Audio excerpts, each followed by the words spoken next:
Coming from the floor of the CME Group, I'm Eric Wolfman Wilkinson. Let's get in the zone, the cash money zone. Coffee and I are back from our prospective vacations, and we've got the CMZ back on for you.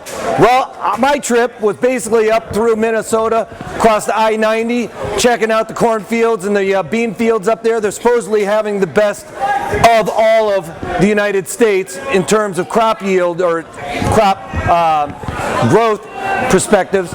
Didn't look that great to me as far as I was concerned about. The only place that looked decent was Wisconsin, maybe a little bit of Minnesota, but further you got trekking west, the crops didn't look that good. Basically beans about this high. I mean, you couldn't even tell what corn was, if it was corn growing out. It was so tiny.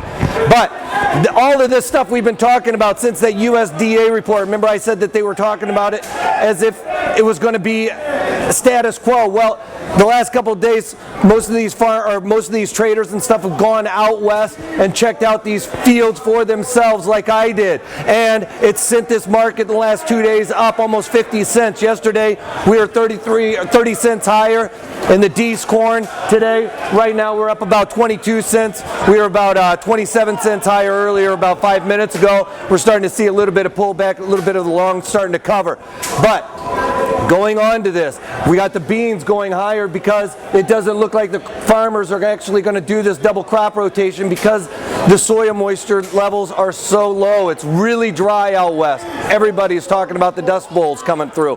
Anyway, 1993, they're talking about this kind of soil moisture, and the levels of these yields are starting to come down to about where we were at 1993. On to the other room, in the equities.